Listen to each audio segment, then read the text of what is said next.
I had always wanted to be an architect when I grew up. So I have a little bit of a right brain bent to me. And so it's easier for me to accept and digest and process creative, non-data related type stuff.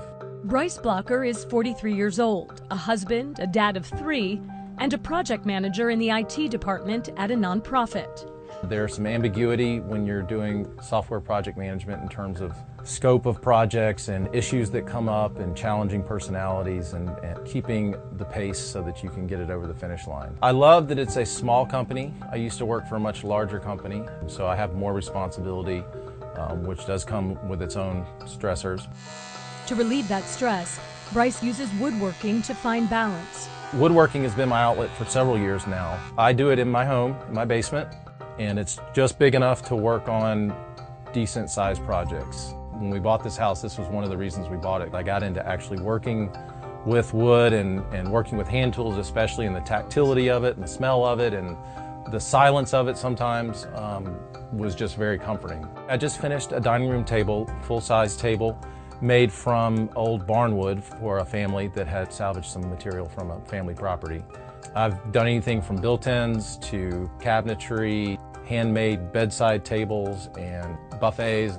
Bryce's basement is filled with all the fun woodworking machines and gadgets, of course, but what he enjoys most is using his own hands. The front end stuff can be noisy. The machines, the blood, sweat, and tears kind of getting to the point where you're not so brutal with everything and then getting to that more refined process. A lot of what I do, or what I enjoy doing when I can, is doing mostly hand cut joinery, hand planing the finish instead of using sandpaper. It just creates it's more of a craft and a learning, and it feels nice and it sounds nice. When you're working with hand tools, you're working at a human pace, and you can autocorrect and you can feel it and you can see it and you can hear it and you can kind of tell. His favorite part of the process is the end result. When you finish something and you feel it and it feels the way you want it to feel, and the doors close the way you want them to close, and the drawers open and close and sound the way you want them to do it, that's pretty rewarding. For me, I've always had a need to express the right side of my brain. You know, the desire to make things beautiful, or the desire to appreciate your surroundings, or you know, appreciate a certain perspective. I think I should have been an artist of some sort.